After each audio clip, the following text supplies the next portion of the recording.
Hello everyone. Mission SSC सीजल 2026 का जो most important 15 topic का सीरीज चल रहा है उसमें हम लोग डिस्कस करेंगे आज प्रोटीन, फैट और विटामिन के बारे में। प्रोटीन, फैट, विटामिन क्या होते हैं, इनका बॉडी में फंक्शन क्या है, इनमें से माइक्रोन्यूट्रिएंट कौन सा है, मैक्रोन्यूट्रिएंट कौन सा है, इसके साथ साथ विटामिन कितने टाइप के होते हैं, आपका फैट सोल्यूबल विटामिन कौन सा है, वाटर सोल्यूबल विटामिन कौन सा है, हमारे बॉडी में टोटल कितने विटामिन होते हैं, 13 विटामिन जो है इनमें विटामिन बी के कितने पार्ट होते हैं, ये सब कुछ हम लोग डिस्कस करेंगे। तो चलिए स्टार्ट करते हैं। व्हाट इज प्रोटीन, ये प्रोटीन क्या होता है। तो आपने सुना होगा जो लोग भी जिम करते हैं या बहुत ज्यादा वर्कआउट करते हैं वो प्रोटीन ज्यादा इंटेक करते हैं। तो ऐसा क्यों होता है, प्रोटीन का ऐसा क्या काम है, प्रोटीन ऐसा क्या होता है जो वर्कआउट के टाइम ज्यादा लेना होता है। तो देखिए, प्रोटीन एक मैक्रोन्यूट्रिएंट है, इसे ज्यादा अमाउंट में लेना होता है। और जब इसे ज्यादा अमाउंट में लेना है, ये एक मैक्रोन्यूट्रिएंट है, इसका मेन फंक्शन क्या है, तो ये हमारे मसल के फॉर्मेशन में हेल्प करता है। इसके साथ साथ हमारे बॉडी के ग्रोथ में भी किसका रोल होगा, इसमें भी प्रोटीन का रोल है। तो चलिए डिस्कस करें व्हाट इज प्रोटीन। प्रोटीन क्या होते हैं, तो ये हमारे लार्ज मॉलिक्यूल्स होते हैं। लार्ज मॉलिक्यूल है, कॉम्प्लेक्स मॉलिक्यूल है, जिसका मेन फंक्शन क्या है, तो हमारी बॉडी में जितने भी बायोलॉजिकल फंक्शन होते हैं इन सब में लगभग किसका रोल होता है, हमारे प्रोटीन का रोल होता है। तो कैसे, अभी डिस्कस करेंगे। तो अभी के लिए जान लीजिए ये कैसे मॉलिक्यूल है, ये लार्ज होते हैं, कॉम्प्लेक्स होते हैं। तो लार्ज और कॉम्प्लेक्स क्यों कहा जा रहा है, क्योंकि जो प्रोटीन है, प्रोटीन का जब भी डाइजेशन होता है, प्रोटीन सबसे छोटे कौन से फॉर्म में टूटता है, तो ये हमारे अमीनो एसिड की फॉर्म में टूटता है। प्रोटीन की सबसे छोटी यूनिट क्या होती है, ये हमारी अमीनो एसिड होती है। अमीनो एसिड मिलेंगे और ये कौन से बॉन्ड से मिलेंगे, तो आपके अमीनो एसिड मिलते हैं और यहाँ पे एक बॉन्ड प्रेजेंट होता है जिसे हम लोग पेप्टाइड बॉन्ड कहते हैं। तो जब भी अमीनो एसिड मिलेंगे ये पेप्टाइड बॉन्ड से जुड़ेंगे और ये पेप्टाइड बॉन्ड से जुड़कर फॉर्मेशन किसका करते हैं, तो ये हमारे पेप्टाइड का फॉर्मेशन करते हैं। किसका, ये हमारे पेप्टाइड का फॉर्मेशन करेंगे।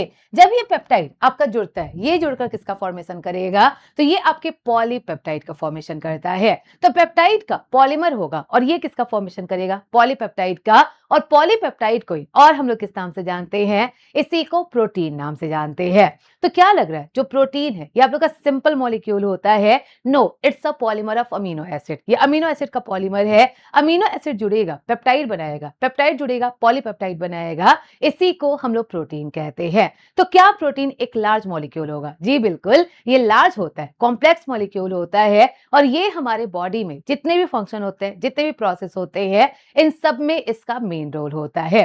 तो यहाँ पे डिस्कस करें, they are made up of smaller unit. ये आपके छोटे छोटे यूनिट से मिलकर बने होते हैं जिन्हें अमीनो एसिड कहते हैं। ये अमीनो एसिड क्या होगा, लॉन्ग चेन में जुड़ेगा। आपकी जैसे स्ट्रिंग पे बीड्स होते हैं ना, आप लोग का कोई भी थ्रेड है उस पे जो बीड्स होते हैं, उसी तरह अमीनो एसिड जुड़ा रहता है। और ये अमीनो एसिड फॉर्मेशन किसका करेगा, ये हमारे प्रोटीन का फॉर्मेशन करता है। There are 20 different amino acid. Amino acid कितने टाइप के होते हैं, ये मेनली आपके इनका नंबर कितना होता है, ये टोटल 20 होते हैं। 20 अमीनो एसिड को हम लोग दो पार्ट में डिवाइड कर सकते हैं। और ये दो पार्ट कौन कौन सा होता है, तो एक होता है हमारा एसेंशियल अमीनो एसिड। क्या है, ये हमारा एसेंशियल अमीनो एसिड है। और सेकंड कौन सा होता है, ये होता है नॉन एसेंशियल अमीनो एसिड। इसका मतलब क्या है, एसेंशियल क्या है, नॉन एसेंशियल क्या है, तो वो अमीनो एसिड जो हमारे बॉडी में सेल्फ सिंथेसाइज होता है, अपने आप फॉर्म हो जाता है, जिसको बाहर से लेने की नीड नहीं होती है, इसे किस नाम से जानेंगे, इसे नॉन एसेंशियल कहते हैं।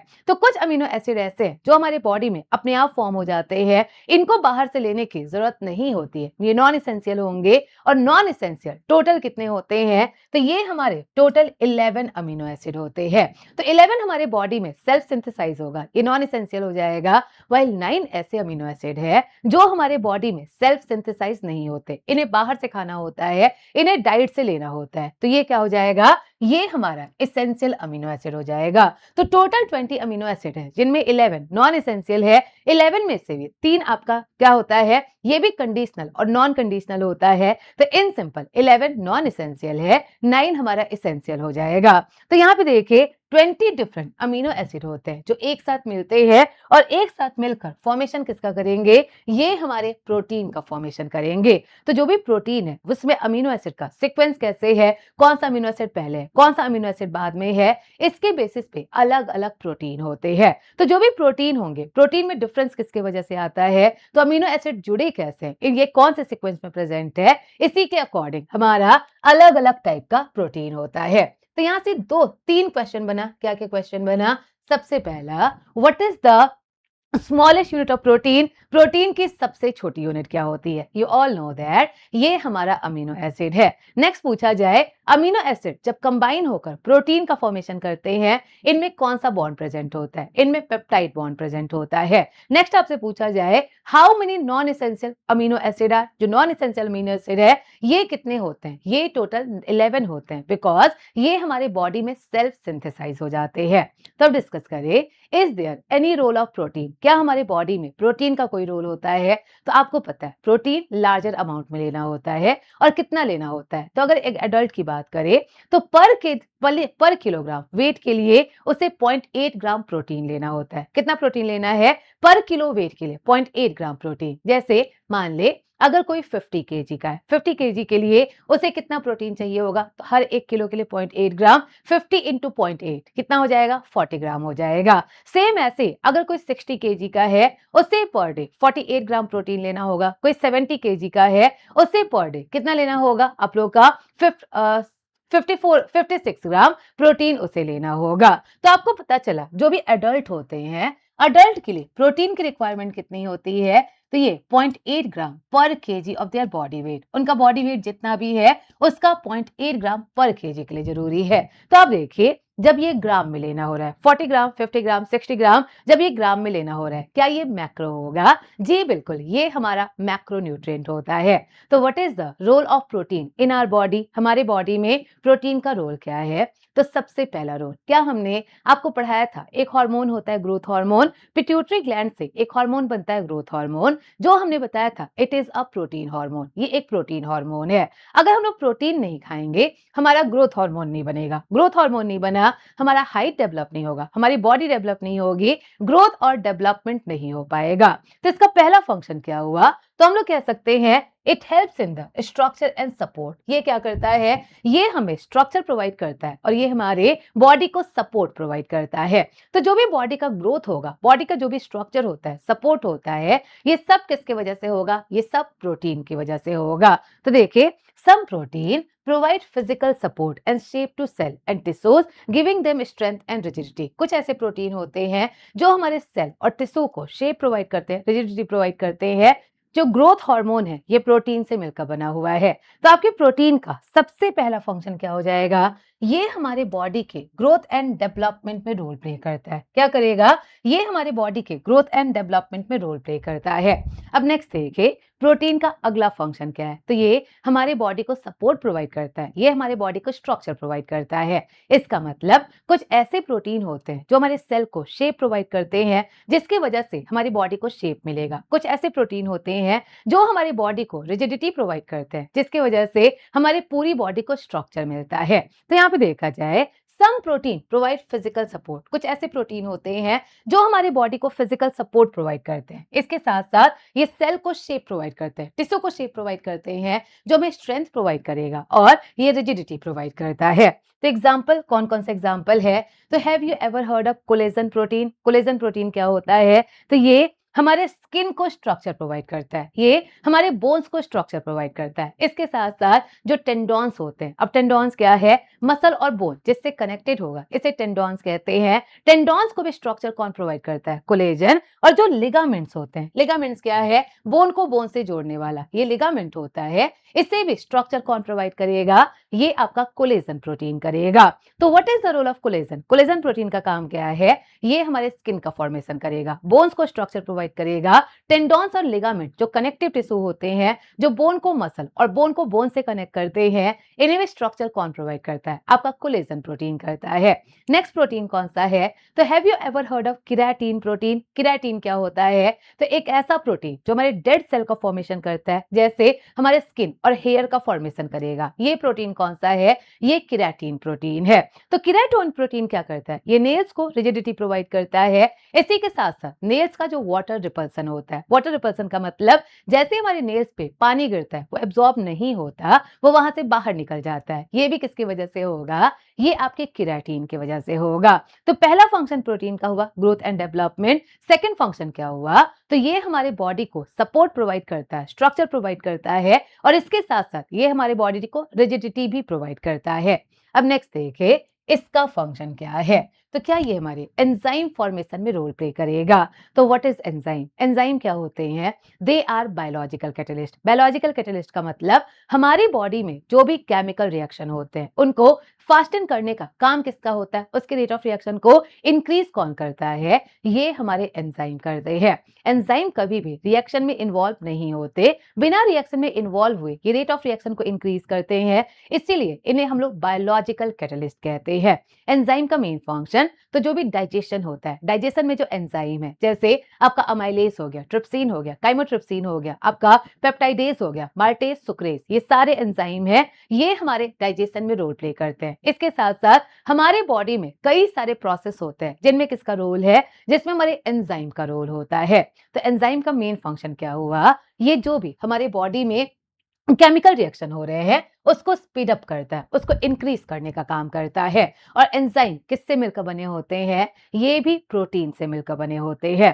तो सिंपली कह सकते हैं कि आपसे पूछा जाए ऑल एंजाइम आर प्रोटीन और ऑल प्रोटीन आर एंजाइम, इन दोनों में से कौन सा स्टेटमेंट सही होगा। सारे एंजाइम प्रोटीन होते हैं कि सारे प्रोटीन एंजाइम होते हैं, you all know that all enzyme are protein, सारे एंजाइम प्रोटीन होते हैं। तो एंजाइम का एग्जांपल आप लोग का अमाइलेज, अमाइलेज जैसे जो हमारे कार्बोहाइड्रेट को ग्लूकोज में कन्वर्ट करता है, अमाइलेज ये एक एंजाइम हो जाएगा। ऐसे देखिए पेप्टाइडेज जो प्रोटीन को तोड़ता है, ये हमारा पेप्टाइडेज हो जाएगा। ऐसे लाइपेज जो हमारे फैट का डाइजेशन करता है, ये लाइपेज होगा, ये भी हमारा एंजाइम हो जाएगा। तो आपको पता चला विदाउट प्रोटीन क्या हमारा डाइजेशन पॉसिबल होगा, आंसर दे आप लोग, विदाउट प्रोटीन क्या हमारा डाइजेशन पॉसिबल हो पाएगा। तो यू ऑल नो दैट अगर प्रोटीन नहीं हुआ, एंजाइम का फॉर्मेशन नहीं होगा, एंजाइम नहीं बनेगा, हमारा डाइजेशन प्रॉपर नहीं हो पाएगा। प्रॉपर डाइजेशन के लिए एंजाइम होना कंपल्सरी होता है। तो अब चले नेक्स्ट क्या डिस्कस करें, इसका अगला फंक्शन क्या है। तो क्या आपको पता है जो हार्मोन्स होते हैं, how many type of hormones are, हमने डिस्कस किया था हार्मोन मेनली दो टाइप के होते हैं। एक प्रोटीन हार्मोन, मतलब ऐसे हार्मोन जो प्रोटीन से मिलकर बने हैं, इन्हें हम लोग प्रोटीन हार्मोन कहते हैं। सेकंड कौन सा था, ये आपका स्टेरॉइड हार्मोन था। ऐसे हार्मोन जो कोलेस्ट्रॉल से मिलकर बना होता है, इसे स्टेरॉइड हार्मोन कहते हैं। जैसे टेस्टोस्टेरोन एंड आप लोग का एल्डोस्टेरोन, कॉर्टिकोस्टेरोन, ये सब कैसा हार्मोन होगा, ये सब स्टेरॉइड हार्मोन है। लेकिन जो ग्रोथ हार्मोन था, ये कैसा हार्मोन था, it's a protein hormone. Insulin कैसा हार्मोन था, ये भी हमारा प्रोटीन हार्मोन था। तो क्या हार्मोन बनाने में प्रोटीन का रोल होगा, जी बिल्कुल, हार्मोन बनाने में भी प्रोटीन का रोल होता है। But all hormones are not protein, सारे हार्मोन प्रोटीन नहीं होते हैं, सम हार्मोन्स आर प्रोटीन, कुछ हार्मोन आपके प्रोटीन होते हैं। तो देखिए बहुत सारे आपके प्रोटीन हैं जो हार्मोन का फॉर्मेशन करते हैं। हार्मोन को हम लोग केमिकल मैसेंजर भी कहते हैं। ये हमारे बॉडी की ग्रोथ में रोल प्ले करेगा, ये हमारे मेटाबॉलिज्म को रेगुलेट करेगा। तो व्हाट आर द एग्जांपल, इसके एग्जांपल क्या हो जाएंगे, तो इंसुलिन जो हमारे ब्लड शुगर को रेगुलेट करता है, ये एक प्रोटीन हार्मोन है। सेम ऐसे ही जो ग्लूकागॉन होता है जो पेनक्रियास के अल्फा सेल से बनता है, ये भी हमारे ब्लड शुगर को रेगुलेट करता है, ये भी क्या होगा, ये भी हमारा प्रोटीन हार्मोन है। जो ग्रोथ हार्मोन है जो हमारे एंटीरियर पिट्यूटरी से बनता है, जो हमारे हाइट को रेगुलेट करता है, ये भी हमारा प्रोटीन हार्मोन है। अब चलिए देखिए नेक्स्ट आपके प्रोटीन का काम क्या है। तो प्रोटीन जो है ये मूवमेंट में भी रोल प्ले करते हैं। जो कॉन्ट्रैक्टाइल प्रोटीन होते हैं, ये हमारे मूवमेंट में भी रोल प्ले करते हैं। तो देखिए protein are responsible for muscle contraction and cellular movement. जो प्रोटीन है ये हमारे मसल के कॉन्ट्रैक्शन में रोल प्ले करता है और ये मूवमेंट में भी रोल प्ले करता है। कौन कौन से होंगे, तो मेनली दो प्रोटीन होते हैं। कौन सा, एक होता है एक्टिन और दूसरा होता है मायोसिन। क्या है, एक्टिन और मायोसिन जो हमारे मसल टिश्यू में इंटरैक्ट करते हैं और ये मसल के मूवमेंट के लिए रिस्पॉन्सिबल होते हैं। तो आपसे पूछा जाए जो भी हमारे बॉडी में मसल का इनवॉलेंट्री मोशन हो रहा है, इनवॉलेंट्री मोशन हो रहा है, is there any role of protein, जी बिल्कुल उसमें प्रोटीन का रोल होता है। प्रोटीन आपके मसल के मूवमेंट पे रोल प्ले करेंगे। अब आता है अगला रेगुलेशन एंड जीन एक्सप्रेशन। क्या होता है, तो जो हमारा प्रोटीन है ना, प्रोटीन हमारे सेल के डिवीजन को भी कंट्रोल करता है। क्या करता है, ये सेल डिवीजन को भी कंट्रोल करता है। तो ये डिस्कस कर दिया गया what are the function of protein, protein का काम क्या है। तो यू ऑल नो दैट ये एंजाइम की तरह फंक्शन कर सकते हैं। एंजाइम मतलब जो भी हमारे बॉडी में केमिकल रिएक्शन होगा उसे एक्सेलरेट करेंगे। ये हमारे बॉडी को स्ट्रक्चर प्रोवाइड करते हैं, सपोर्ट प्रोवाइड करते हैं। स्ट्रक्चर और सपोर्ट कैसे प्रोवाइड करेंगे? कोलेजन हो गया, केराटिन प्रोटीन हो गया, ये स्ट्रक्चर और सपोर्ट प्रोवाइड करता है। ट्रांसपोर्ट एंड स्टोरेज क्या करेगा? तो कई सारे ऐसे आपके प्रोटीन होते हैं जो बॉडी में ऑक्सीजन को ट्रांसपोर्ट करते हैं।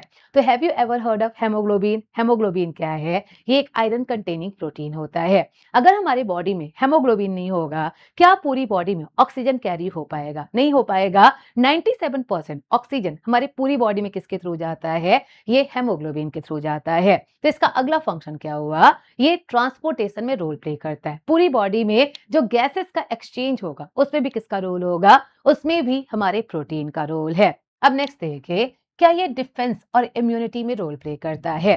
तो जो एंटीबॉडी होते हैं, हमारे बॉडी में एंटीबॉडी होते हैं ना, एंटीबॉडीज आर प्रोटीन, एंटीबॉडी भी प्रोटीन होते हैं। तो आप लोग देखिए, अगर प्रोटीन नहीं होगा हमारे बॉडी में, एंटीबॉडी का फॉर्मेशन नहीं होगा, एंटीबॉडी नहीं बना, क्या हम लोग बीमारी से बच पाएंगे? तो ये हमें इम्यूनिटी भी प्रोवाइड करता है, डिफेंस और इम्यूनिटी भी प्रोवाइड करता है। इसका सेल सिग्नलिंग में रोल है, मतलब ये केमिकल मैसेंजर की तरह रोल प्ले करेगा, हार्मोन की तरह रोल प्ले करेगा और ये पूरे सेल को सिग्नल भेजता है, पूरे सेल को कम्युनिकेट करने में रोल प्ले करता है। और इसका लास्ट फंक्शन, तो ये मूवमेंट और मसल कॉन्ट्रैक्शन करता है। जो भी हमारे मसल का कॉन्ट्रैक्शन होगा, जिससे हमारे मसल का मूवमेंट होता है, ये भी किसकी वजह से है? ये भी हमारे कॉन्ट्रैक्टाइल प्रोटीन की वजह से। एक्टिन और मायोसिन जो होता है, ये मसल के मूवमेंट में रोल प्ले करते हैं। तो ये डिस्कस कर दिया गया व्हाट इज प्रोटीन, प्रोटीन क्या है, प्रोटीन का फंक्शन क्या होता है। देखिए, ट्रांसपोर्ट एंड स्टोरेज आप लोग को डिस्कस कर दिया कि आप लोग का फेरिटिन जो आप लोग का एक प्रोटीन है, ये आयरन को लिवर में स्टोर करता है। लिवर में स्टोर करने वाला, जो आप लोग का आयरन को लिवर में स्टोर करने वाला प्रोटीन कौन सा है? ये आपका फेरिटिन प्रोटीन है। ट्रांसपोर्टेशन प्रोटीन कौन सा हो जाएगा? तो हेमोग्लोबिन लंग से टिश्यूज तक ऑक्सीजन को ट्रांसपोर्ट करता है, तो ये आपका ट्रांसपोर्टेशन प्रोटीन हो जाएगा। डिफेंस एंड इम्यून रिस्पॉन्स, ये भी आप लोग को डिस्कस कर दिया गया। तब यहाँ पे देखिए, फाउंडर्स का बर्थडे मेगा सेल चल रहा है, जिसपे आपको अप टू 55% ऑफ मिलेगा। कब से स्टार्ट हो रहा है? तो 22 जुलाई 5 बजे से स्टार्ट हो रहा है और ये खत्म कब होगा? 26 जुलाई 11:59 PM पे ये खत्म हो जाएगा। तो अगर आप लोग इस अपॉर्चुनिटी को मिस नहीं करना चाहते तो जल्दी से बैच परचेज कर ले और जो भी टॉपिक है उसको बहुत अच्छे से और बहुत जल्दी से उसको आप लोग खत्म कर सकते हैं। तो आप लोग देखिए, कोड क्या यूज करना होगा? फाउंडर्स 55 कोड यूज कीजिए, आपको हर एक कोर्स पे अप टू 55% का ऑफ मिल जाएगा। तो ये डिस्कस कर दिया गया, जल्दी से इसे परचेज कर ले। अब आते हैं नेक्स्ट, और नेक्स्ट क्या है? तो ये हमारा फैट होता है। फैट क्या है? ये भी एक मैक्रोन्यूट्रिएंट है। क्या होता है? ये भी एक मैक्रोन्यूट्रिएंट है, बिकॉज इसकी भी हमारी बॉडी में ज्यादा नीड होती है, इसलिए ये भी हमारा एक मैक्रोन्यूट्रिएंट होता है। तो देखिए, फैट का मेन फंक्शन क्या है? फैट क्या क्या काम करता है? तो सबसे पहला, जो फैट है ये रिजर्व फॉर्म ऑफ एनर्जी की तरफ वर्क करता है, मतलब ये हमारे बॉडी में स्टोर रहेगा। जब भी हमें बाहर से खाना नहीं मिलता है, हमें बाहर से कार्बोहाइड्रेट नहीं मिलेगा, रोटी चावल नहीं मिलेगा, उस टाइम एनर्जी कौन प्रोवाइड करेगा? हमें फैट प्रोवाइड करेगा। तो फैट का पहला फंक्शन क्या हुआ? ये reserve form of energy provide करता है। रिजर्व फॉर्म ऑफ एनर्जी मतलब ये स्टोरेज फॉर्म ऑफ एनर्जी हमें प्रोवाइड करता है। इसका नेक्स्ट फंक्शन क्या है?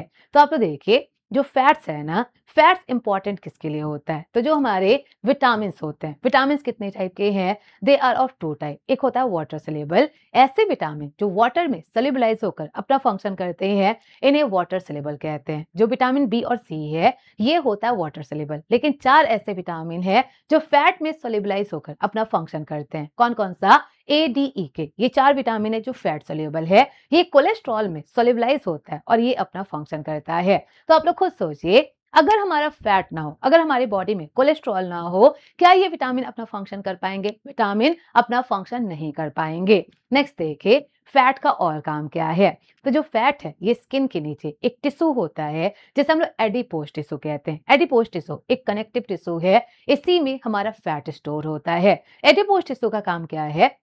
तो ये फैट को स्टोर करेगा। और फैट क्या काम करता है, ये हमारे बॉडी से हीट को बाहर नहीं जाने देता, बाहर से हीट को अंदर नहीं आने देता है।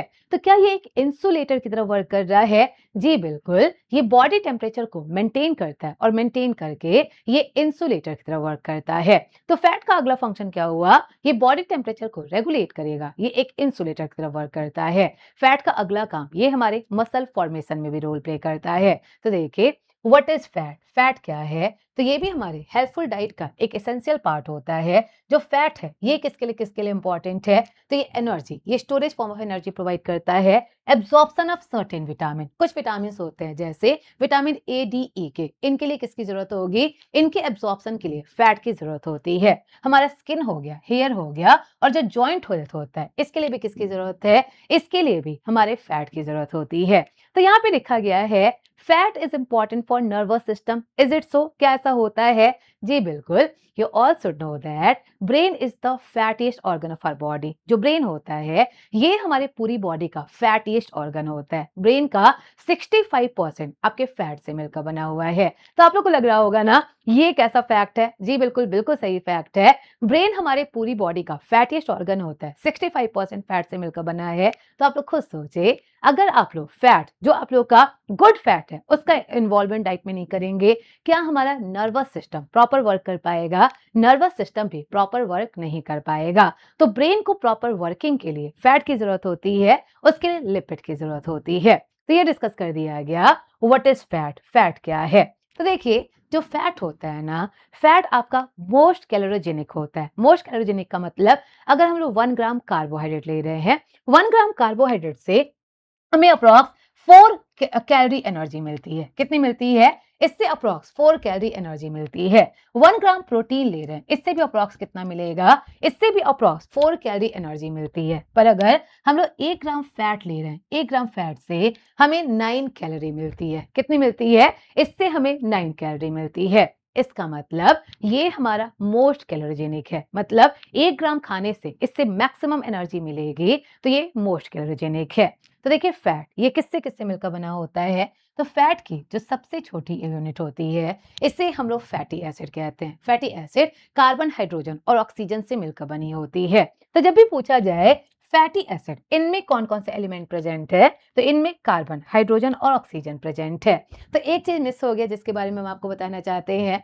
What is the smallest unit of protein? Protein की सबसे छोटी यूनिट क्या होती है? अभी हमने बताया, स्टार्टिंग में बताया, अमीनो एसिड प्रोटीन की सबसे छोटी यूनिट है। What are the which element are involved in amino acid formation? वो कौन कौन से एलिमेंट हैं जो अमीनो एसिड का फॉर्मेशन करते हैं? प्लीज याद रखिएगा, अमीनो एसिड ये मेनली हमारे 4 एलिमेंट से मिलकर बना होता है। और ये 4 एलिमेंट कौन सा है? तो यहाँ पे देखिए, अमीनो, अमीनो मतलब NH3 ग्रुप हो जाएगा, एसिड मतलब यहाँ पे COOH ग्रुप हो जाएगा। तो कौन कौन से 4 एलिमेंट है? जो 4 एलिमेंट है ये होता है नाचो। नाचो मतलब नाइट्रोजन, कार्बन, हाइड्रोजन, ऑक्सीजन। ये 4 ऐसे एलिमेंट हैं जो प्रोटीन का फॉर्मेशन करते हैं। तो प्रोटीन पढ़ाते टाइम ये मिस हो गया था। अगर अब आप लोग से पूछा जाए वो कौन सा न्यूट्रिएंट है जिसके लिए नाइट्रोजन होना कंपलसरी होता है? यू ऑल नो दैट अगर नाइट्रोजन नहीं होगा, अमीनो एसिड का फॉर्मेशन नहीं हो पाएगा। अमीनो एसिड नहीं बना, हमारे प्रोटीन का फॉर्मेशन नहीं हो पाएगा। What is the nature of amino acid? Amino acid का नेचर कैसा होता है? ये एसिडिक होता है या बेसिक होता है? तो it can behave as both, ये दोनों की तरह बिहेव कर सकता है। या आपको का सर्टेन कंडीशन में बेस की तरह बिहेव करता है, सर्टेन कंडीशन में एसिड की तरह बिहेव करता है। इसलिए अमीनो एसिड का नेचर कैसा होगा? ये हमारा एम्फोटेरिक होता है। It can behave as both, that's why इसका नेचर कैसा होगा? ये हमारा एम्फोटेरिक होता है। तो ये प्रोटीन का जो मिक्स्ड पार्ट था वो हमने डिस्कस कर दिया। अब अगेन हम लोग अपने फैट पे आ जाते हैं। तो फैट की सबसे छोटी यूनिट क्या है? इसे हम लोग मोनोग्लिसराइड कहते हैं, या फिर इसी को हम लोग फैटी एसिड नाम से भी जानते हैं। तो अब हम लोग नेक्स्ट डिस्कस करें व्हाट इज कोलेस्ट्रॉल। चलिए पहले फंक्शन ऑफ फैट डिस्कस करें। फंक्शन ऑफ फैट क्या है? आपको पता है ये एनर्जी स्टोरेज का काम करता है। किसके तरह? ये एनर्जी स्टोरेज का काम करता है। तो जब भी हमारे बॉडी में कार्बोहाइड्रेट ज्यादा हो जाता है, ग्लूकोज ज्यादा हो जाता है, ये लिवर में ग्लाइकोजन के फॉर्म में स्टोर होता है। ये ग्लाइकोजन आगे चलकर फैट में कन्वर्ट हो जाएगा। लेकिन जब हमें कई दिनों तक खाना नहीं मिलता है, कई दिनों तक क्या कहे, अगर हमें लगातार 12 आवर तक खाना नहीं मिलेगा, हमें ग्लूकोज नहीं मिल रहा है, उस टाइम जो फैट है ये एनर्जी देता है। इसलिए इसे हम लोग रिजर्व फॉर्म ऑफ एनर्जी कहते हैं, या इसे हम लोग रिजर्व फ्यूल नाम से जानते हैं। इसका नेक्स्ट फंक्शन क्या है? तो ये इंसुलेशन प्रोवाइड करता है और प्रोटेक्शन प्रोवाइड करता है। तो आपको पता है जो हमारा फैट है ये एडिपोज टिश्यू में इकट्ठा होगा, बॉडी से हीट को बाहर नहीं आने देता, तो ये इंसुलेशन प्रोवाइड करेगा। और जो भी वाइटल ऑर्गन्स होते हैं ना, इनको भी प्रोटेक्शन प्रोवाइड करता है। जो भी वाइटल ऑर्गन है इनको प्रोटेक्शन प्रोवाइड करेगा। नेक्स्ट देखिए, तो इसका रोल कहाँ पर होगा? तो क्या हमने आपको पढ़ाया था, जो भी सेल होता है इसका आउटर मोस्ट मेम्ब्रेन, इसे हम लोग सेल मेम्ब्रेन नाम से जानते हैं। सेल मेम्ब्रेन फॉस्फोलिपिड और प्रोटीन से मिलकर बना होता है। किससे किससे? ये हमारा फॉस्फोलिपिड और प्रोटीन से मिलकर बना हुआ है। फॉस्फोलिपिड मतलब फैट। अगर फैट नहीं हुआ, हमारा सेल मेम्ब्रेन नहीं बन पाएगा। सेल मेम्ब्रेन नहीं बना, हमारा सेल का फॉर्मेशन नहीं हो पाएगा। इसका अगला फंक्शन, तो क्या आपको पता है कुछ ऐसे हार्मोन्स होते हैं जो फैट से मिलकर बने होते हैं? जी बिल्कुल, जो भी स्टेरॉइड हार्मोन होते हैं, जैसे progesterone, testosterone, estrogen, aldosterone, corticosterone, ये सब कैसे हार्मोन है जिनके भी लास्ट में आपका स्टेरॉन वर्ड लगा होता है, ये हमारे स्टेरॉइड हार्मोन्स होते हैं। और ये किससे मिलकर बने हैं? ये हमारे फैट से मिलकर बने हैं। तो ये डिस्कस कर दिया गया what is the function of fat, जिसको लिपिड नाम से भी जानते हैं। तो अब आता है next, what is cholesterol? Cholesterol क्या है? तो कोलेस्ट्रॉल भी एक टाइप का फैट होता है जो हमारे ब्लड में प्रेजेंट होता है। कोलेस्ट्रॉल हमारे बॉडी में बहुत इंपॉर्टेंट रोल प्ले करता है। जैसे इसका काम क्या है, तो आप लोग को पता होना चाहिए। इससे हम लोग बिल्डिंग ब्लॉक भी कहते हैं। बिल्डिंग ब्लॉक भी कहते हैं क्योंकि ये हमारे बॉडी में जितने भी प्रोसेस होते हैं उसके लिए केमिकल का फॉर्मेशन करता है। दैट्स वाई इससे हम लोग बिल्डिंग ब्लॉक भी कहते हैं। कोलेस्ट्रॉल हमारे पूरी बॉडी में ब्लड के थ्रू पास होता है। ये हमारी पूरी बॉडी में प्रोटीन से मिक्स होगा, प्रोटीन के साथ कंबाइन होगा और ब्लड के साथ पूरी बॉडी में ट्रांसपोर्ट होता है। कोलेस्ट्रॉल को अगेन हम लोग दो पार्ट में डिवाइड कर सकते हैं। कितने पार्ट में? अगेन इसको हम लोग दो पार्ट में डिवाइड कर सकते हैं। और ये दो कौन सा होता है? एक होता है एचडीएल, एचडीएल, और दूसरा कौन सा है? ये हमारा एलडीएल है। तो अभी हमने बताया ना, कोलेस्ट्रॉल पूरी बॉडी में प्रोटीन के साथ कंबाइन होता है तब ये ट्रांसफर होता है। और जब आपका फैट और प्रोटीन मिक्स होते हैं, इन्हें किस नाम से जानते हैं? इन्हीं को लिपोप्रोटीन कहते हैं। लिपो में, लिपो मतलब लिपिड, आपका फैट हो जाएगा, प्रोटीन का मतलब प्रोटीन हो जाएगा। तो लिपोप्रोटीन, फैट और प्रोटीन का जो कॉम्बिनेशन होता है इसी को लिपोप्रोटीन कहते हैं। तो लिपोप्रोटीन जो है ये मेनली दो टाइप का है। कौन कौन सा? एक होता है एचडीएल और दूसरा होता है एलडीएल। एचडीएल, एलडीएल, इन दोनों में से एक जो होता है इसे हम लोग गुड कोलेस्ट्रॉल कहते हैं और दूसरा जो होता है इसे हम लोग बैड कोलेस्ट्रॉल कहते हैं। तो देखिए ये क्या है? The lipid need to be attach to the protein so they can move through the blood. आप लोगों का जो भी लिपिड है, जो भी फैट है, उसे प्रोटीन से अटैच होना बहुत जरूरी है, तभी ये ब्लड के थ्रू हमारे पूरी बॉडी में ट्रांसपोर्ट हो पाता है। तो देखिए एचडीएल, इसका फुल फॉर्म क्या है? तो ये हमारा हाई डेंसिटी लिपोप्रोटीन होता है। क्या होता है? ये हमारा हाई डेंसिटी लिपोप्रोटीन है। वाइल एलडीएल क्या होता है? तो एलडीएल को हम लोग कहते हैं लो डेंसिटी लिपोप्रोटीन। तो एल फॉर लो हो गया, एच फॉर आपका हाई हो गया। तो देखिए जो एचडीएल है ना, इससे हम लोग गुड कोलेस्ट्रॉल कहते हैं। क्या कहते हैं? इससे हम लोग गुड कोलेस्ट्रॉल कहते हैं। Why it is so? ये गुड कोलेस्ट्रॉल क्यों है? वाइल जो एलडीएल है इसे हम लोग बैड कोलेस्ट्रॉल कहते हैं। तो पहले देखिए what is the meaning of high? High density का मतलब क्या है? What is the relation between density and volume? Density और वॉल्यूम में क्या रिलेशन होता है? क्या आपको पता है डेंसिटी और वॉल्यूम ये दोनों इनवर्सली प्रोपोर्शनल होते हैं। इनवर्सली प्रोपोर्शनल का मतलब अगर डेंसिटी इंक्रीज होगा वॉल्यूम डिक्रीज हो जाता है, अगर डेंसिटी डिक्रीज होगा वॉल्यूम इंक्रीज हो जाता है। तो आप लोग देखिए ये है हाई डेंसिटी। हाई डेंसिटी का मतलब इसका वॉल्यूम कैसा होगा? वॉल्यूम कैसा होगा? वॉल्यूम बहुत कम होगा। डेंसिटी ज्यादा होने का मतलब इसका वॉल्यूम कम होगा। वाइल जो लो डेंसिटी है लो डेंसिटी में डेंसिटी इसका कम है, डेंसिटी कम होने का मतलब इसका वॉल्यूम ज्यादा होगा। क्या होगा? इसका वॉल्यूम ज्यादा होगा। तो जब हाई डेंसिटी का वॉल्यूम कम है, क्या ये आपकी नसों में ज्यादा स्पेस ऑक्यूपाई कर पाएगा? ये हमारे नसों में, ये हमारे वेन्स और आर्टरीज में ज्यादा स्पेस ऑक्यूपाई नहीं करेगा, ये आराम से फ्लो करता रहेगा, इसीलिए इसे गुड कोलेस्ट्रॉल कहते हैं। तो इसका वॉल्यूम कम होने की वजह से ये हमारा जो भी ब्लड वेसल है इसमें स्पेस ज्यादा ऑक्यूपाई नहीं करता है, ब्लड का फ्लो नॉर्मल होता रहता है, तो ये आपका गुड कोलेस्ट्रॉल हो जाएगा। वाइल जो एलडीएल है, एलडीएल इसका नाम से ही लग रहा है, इसका वॉल्यूम ज्यादा है। वॉल्यूम ज्यादा होने की वजह से ये हमारे ब्लड वेसल में ज्यादा स्पेस ऑक्यूपाई करता है। ज्यादा स्पेस ऑक्यूपाई करेगा, हमारे नसों में फैट एक्यूमुलेट होगा, फैट एक्यूमुलेट होगा जिसे हम लोग एथेरोस्क्लेरोसिस भी कहते हैं। क्या? हमारे ब्लड का फ्लो नॉर्मल होगा, ब्लड का फ्लो नॉर्मल नहीं होगा, ज्यादा अमाउंट लेने पर ये हमारे हार्ट अटैक भी कॉज कर सकता है, इसलिए इसे हम लोग बैड कोलेस्ट्रॉल कहते हैं। तो आप लोग का एचडीएल एक गुड कोलेस्ट्रॉल हो जाएगा, वाइल एलडीएल क्या हो जाएगा? ये हमारा बैड कोलेस्ट्रॉल हो जाएगा।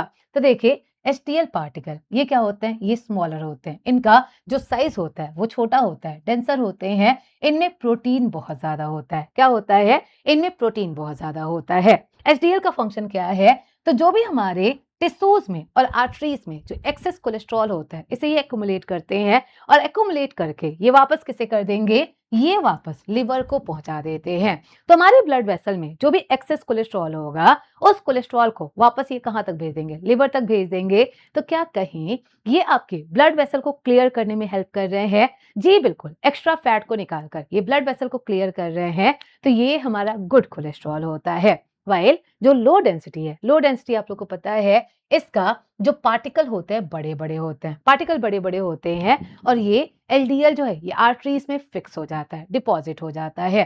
तो जब ये आर्टरीज में डिपॉजिट होगा, आर्टरीज में ब्लड का फ्लो नॉर्मल नहीं होगा, हमें हार्ट अटैक भी हो सकता है। That's why it's a bad cholesterol. तो ये डिस्कस कर दिया गया what is good cholesterol, what is bad cholesterol. HDL good cholesterol क्यों होता है, और जो एलडीएल है ये हमारा बैड कोलेस्ट्रॉल क्यों है।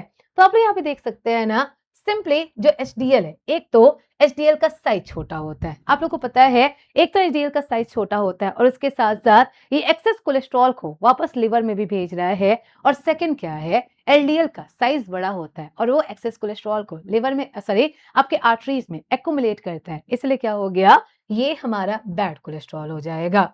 तो ये डिस्कस कर दिया गया व्हाट इज फैट, फैट क्या होता है, कोलेस्ट्रॉल क्या होता है।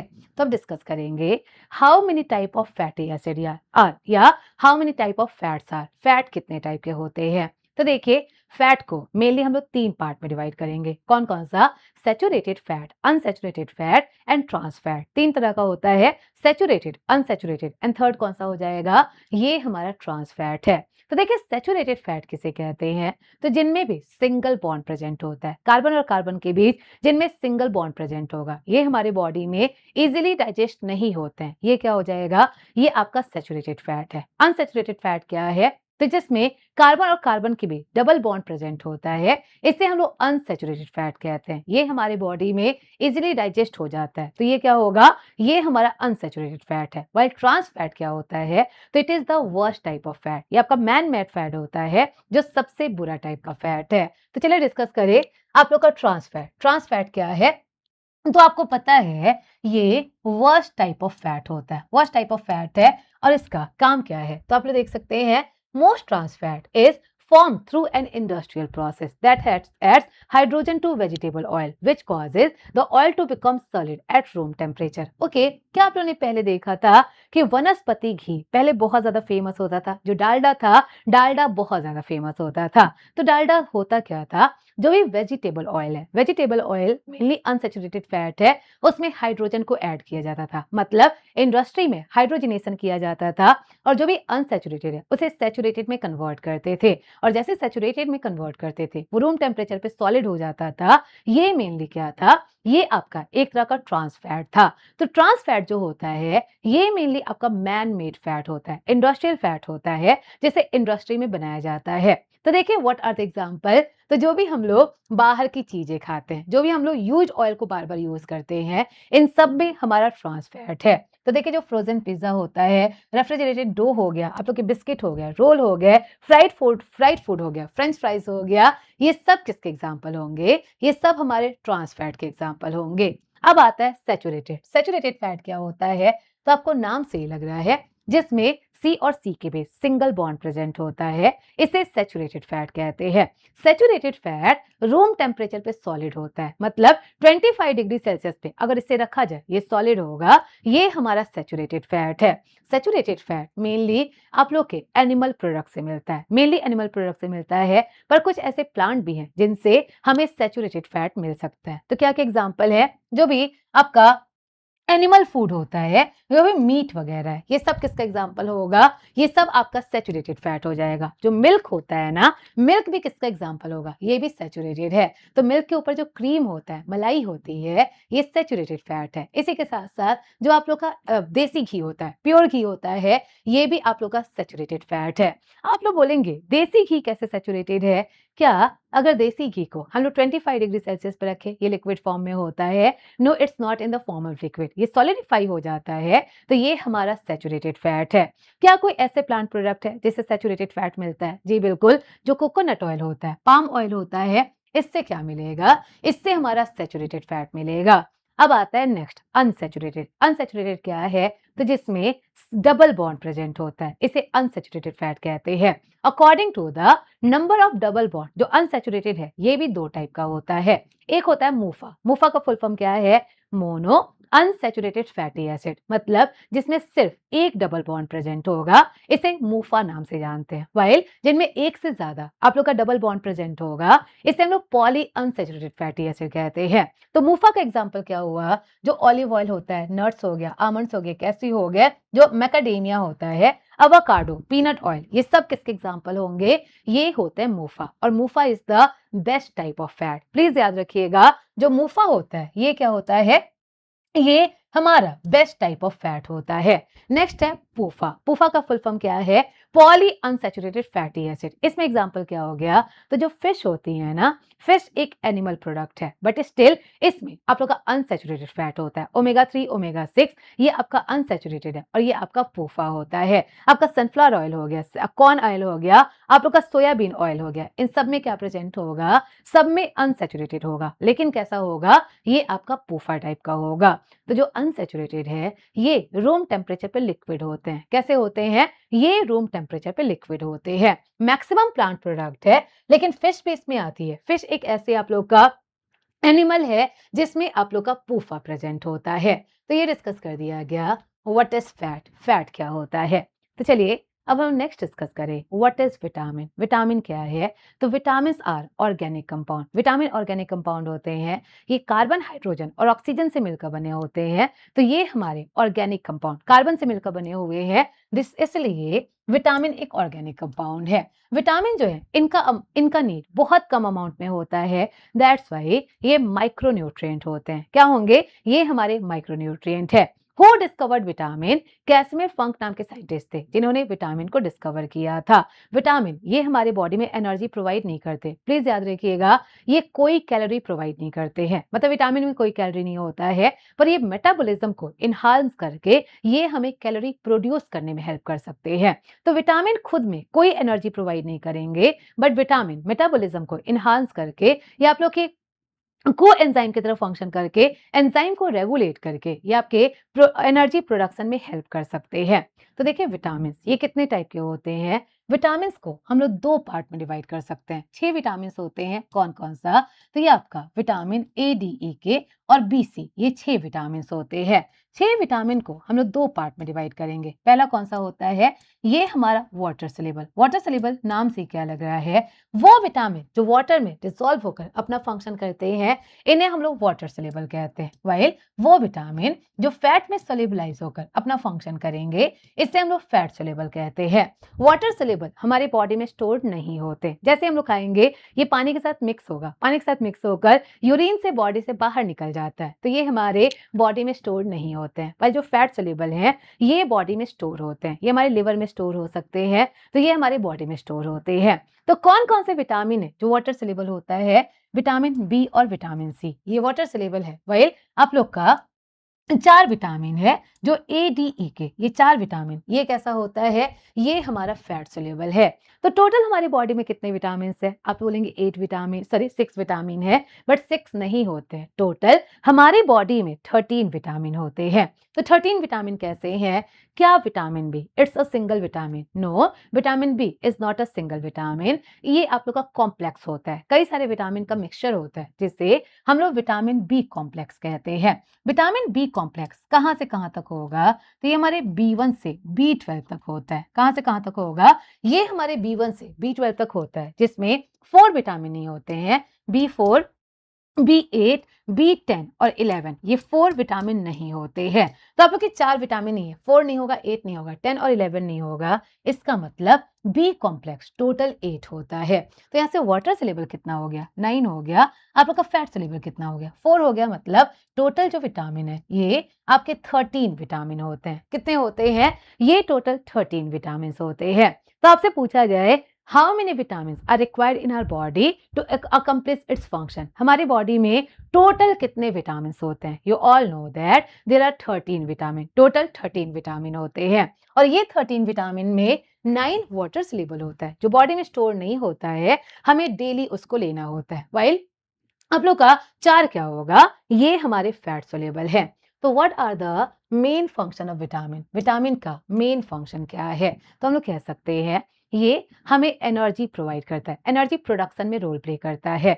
तो विटामिन जो है ये को एंजाइम की तरह रोल प्ले करते हैं। को एंजाइम क्या है? तो जो हमारे एंजाइम के फंक्शन को रेगुलेट करते हैं, इन्हें को एंजाइम कहेंगे। तो जब ये एंजाइम के फंक्शन को रेगुलेट करते हैं, ये हमारे मेटाबॉलिज्म को रेगुलेट करेंगे, डाइजेशन, रेस्पिरेशन सबको रेगुलेट करेंगे। तो ये एनर्जी प्रोडक्शन में रोल प्ले करते हैं। इसके अलावा जो भी हमारा स्किन होता है, हेयर होते हैं, नेल्स होते हैं, उनको भी हेल्दी रखने में किसका रोल है? आपके विटामिन का रोल है। विटामिन का और काम क्या होता है? तो ये हमारे मसल्स को रेगुलेट करते हैं, हार्ट को रेगुलेट करते हैं, ये हमारे डाइजेस्टिव सिस्टम को रेगुलेट करते हैं। बॉडी का सेल अगर डैमेज हो गया, उसे रिपेयर करने में रोल प्ले करते हैं। ये आप लोग के एंटीऑक्सीडेंट की तरह रोल प्ले करेंगे, और एंटीऑक्सीडेंट की तरह रोल प्ले करके ये हमारे एज को भी कॉम्बैट करते हैं, मतलब ये एंटी एजिंग की तरह फंक्शन करते हैं। तो आपको डिस्कस किया गया मेनली विटामिन 2 कैटेगरीज में होते हैं। वाटर सोल्यूबल जो बी और सी हो गया, फैट सोल्यूबल जो आपका एडीई के हो गया। बीसी में विटामिन बी को अगेन हम लोग 8 पार्ट में डिवाइड करेंगे, जिसमें आप लोग का B4, B8, 10 और 11 ये 4 विटामिन नहीं होते हैं। मतलब टोटल कितने विटामिन होंगे? तो विटामिन बी आपका 8 हो गया, तो ये आपके 9 हो गए। वाटर सोल्यूबल 9 हो गए, फैट सोल्यूबल 4, मतलब टोटल विटामिन कितने हो गए? ये हमारे 13 विटामिन है। कितने हैं? ये टोटल आपके 13 विटामिन है। तो देखिए what is the difference, difference में क्या है? तो आपको पता है ना, जो वाटर सोल्यूबल है ये बॉडी में स्टोर नहीं होता है। अगर ये ज्यादा अमाउंट में होगा तो ये यूरिन के थ्रू हमारे बॉडी से बाहर निकल जाएगा, और ये हमारे हीट से अनस्टेबल होता है। जैसे इसे हीट मिलेगा, ये पानी के साथ मिक्स होकर इवापोरेट हो जाएगा, दैट्स वाई ये डीनेचर हो जाता है। वाइट फैट सोल्यूबल क्या है? तो ये हमारे बॉडी में स्टोर हो सकते हैं। अगर ये बहुत ज्यादा अमाउंट में लिया गया तो ये हमारे बॉडी के लिए टॉक्सिक भी हो सकता है, टॉक्सिक भी हो सकता है। और ये स्टेबल होता है, फेयरली आप लोग का हीट से स्टेबल होता है। तो अगर हम लोग कुकिंग कर रहे हैं उस पे ये आपका डैमेज नहीं होगा, डीनेचर नहीं होगा, बिकॉज ये हीट से स्टेबल होता है।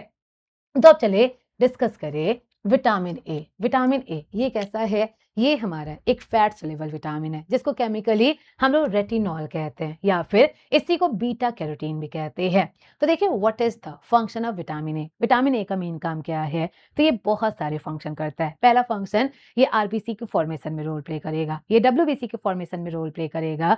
तो जब आरबीसी बनाता है ये ब्लड का फॉर्मेशन करेगा, डब्ल्यूबीसी का फॉर्मेशन करके ये हमारे बॉडी को इम्यूनिटी प्रोवाइड करता है। इसके अलावा ये हमारे आंखों में टीयर्स का फॉर्मेशन करता है, टीयर का फॉर्मेशन करके ये आंखों को मॉइस्चर प्रोवाइड करता है, और इसके साथ साथ ये आंखों में जो भी गंदगी होती है उसको बाहर निकालने में रोल प्ले करता है।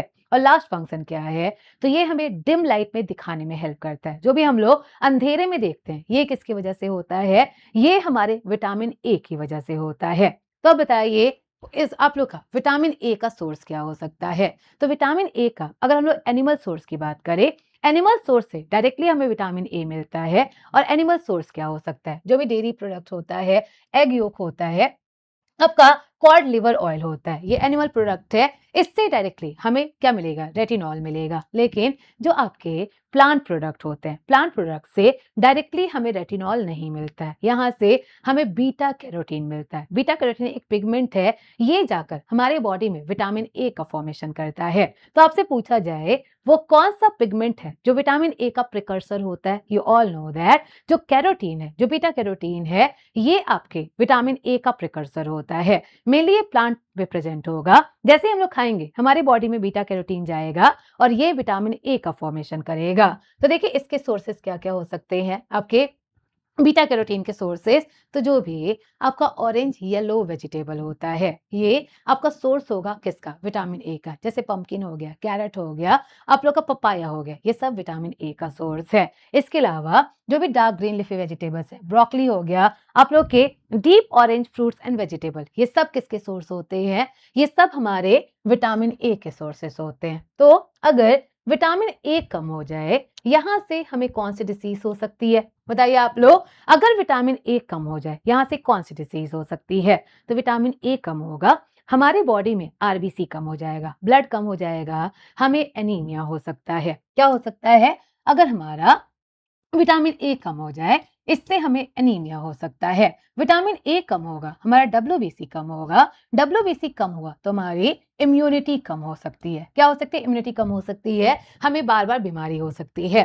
विटामिन ए कम हुआ, हमारे आंखों में टीयर कम होगा, आंखें जो होंगी ये ड्राई होने लगेंगी, ड्राई होंगी, रेड होने लगेंगी। इसे किस नाम से जानते हैं, इससे हम लोग ज़ीरोफ्थैल्मिया कहते हैं। अगर आप लोग ठीक समय पे इसका इलाज ना कराए तो ये क्या कर सकता है, परमानेंट आप लोग का विजन लॉस भी कर सकता है। तो ज़ीरोफ्थैल्मिया ये एक बहुत मेजर रीजन है जिसके वजह से पूरे वर्ल्ड वाइड ब्लाइंडनेस के केसेस आते हैं। तो क्या हुआ, ड्राई और रेड आइज जो होती हैं, इसी को ज़ीरोफ्थैल्मिया कहते हैं। अगर हमारा विटामिन ए कम हो गया, हम लोग डिम लाइट में नहीं देख पाएंगे, जिससे हम लोग नाइट ब्लाइंडनेस भी कहते हैं। क्या कहते हैं, जिससे हम लोग नाइट ब्लाइंडनेस, या इसी को निक्टाइल्पिया भी कहते हैं। क्या कहते हैं, इसी को निक्टाइल्पिया कहते हैं। तो ये डिस्कस कर दिया गया व्हाट इज विटामिन ए। तो विटामिन ए से एक क्वेश्चन है, क्लास वर्क करके आप लोग आंसर दीजिएगा। अगर आपसे पूछा जाए वो कौन सा विटामिन है जो एक विजुअल पिगमेंट के साथ साथ इम्यूनिटी भी प्रोवाइड करता है, वो कौन सा फैट सोल्यूबल विटामिन है जो विजुअल पिगमेंट होगा और इसके साथ साथ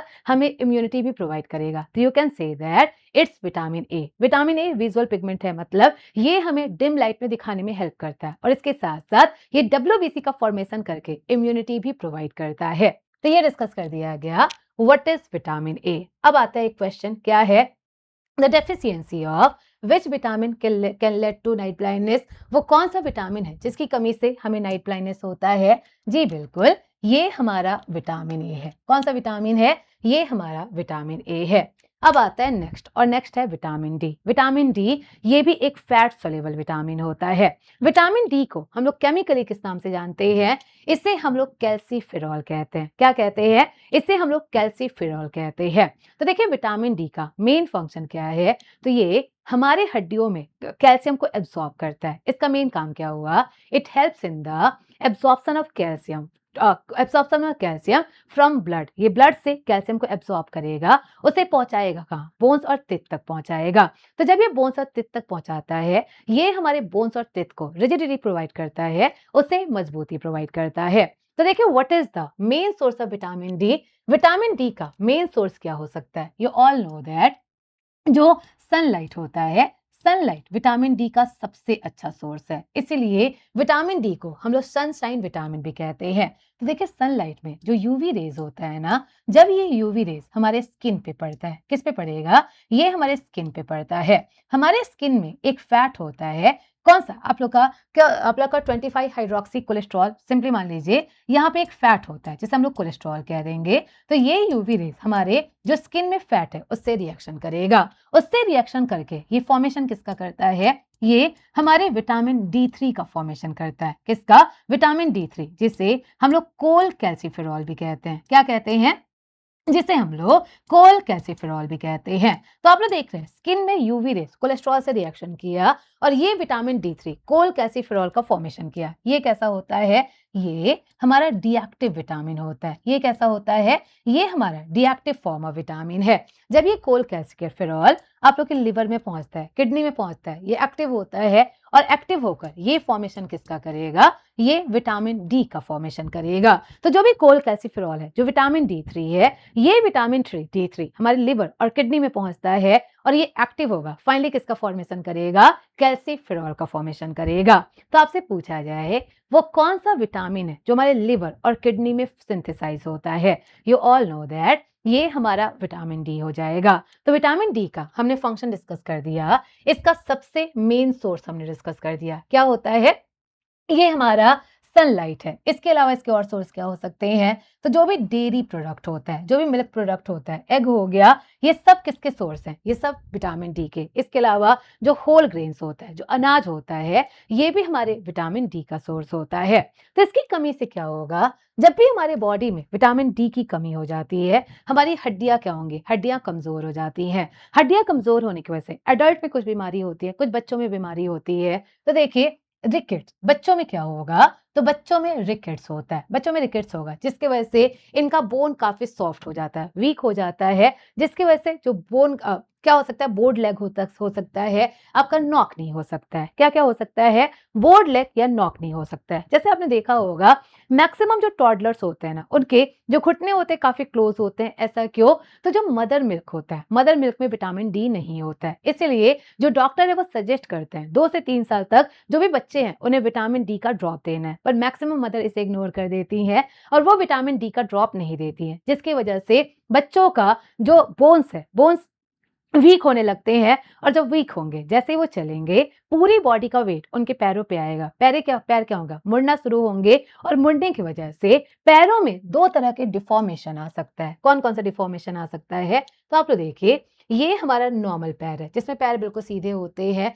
कुछ कंडीशन में ये जो नी है ना, नी बिल्कुल क्लोज आ जाते हैं और जो एंकल है वो दूर हो जाता है। इसे हम लोग नॉक नी नाम से जानते हैं। तो पैर कमजोर हुआ, पैर की हड्डी कमजोर हुई, मुड़ेगी, जो नी है वो पास आ जाएगा, ये नॉक नहीं हो जाएगा। कुछ कंडीशन में ऐसा होता है कि एंकल पास आ जाता है, नी दूर दूर चले जाते हैं। इससे हम लोग बो लेग नाम से जानते हैं। किस नाम से? इसे हम लोग बो लेग नाम से जानते हैं। तो ये दोनों रिकेट्स की ही कंडीशन है। तो जो भी बच्चे हैं, बच्चों में हड्डियां सॉफ्ट हो जाती हैं, वीक हो जाती हैं, जिसकी वजह से उनका जो ग्रोथ प्लेट है क्या होगा? उनके वजह से बोर्ड लेग हो सकता है, उनके पैरों का ग्रोथ भी रुक सकता है। नेक्स्ट देखिए एडल्ट में क्या होगा? तो एडल्ट में ऑस्टियोमिलेसिया हो सकता है, जो बोन्स है वो सॉफ्ट होंगे। तो आफ्टर ग्रोथ प्लेट है क्लोज, जो ग्रोथ प्लेट है जब उसका क्या हो चुका? ग्रोथ प्लेट अब बंद हो चुका है, उसके बाद जो हड्डियां होंगी वो सॉफ्ट होंगी। सॉफ्ट होने की वजह से मसल वीकनेस होने लगता है, बहुत आसानी से फ्रैक्चर हो जाता है और हमारा बोन पेन भी हो सकता है। तो आपसे पूछा जाए, सिंपली पूछा जाए,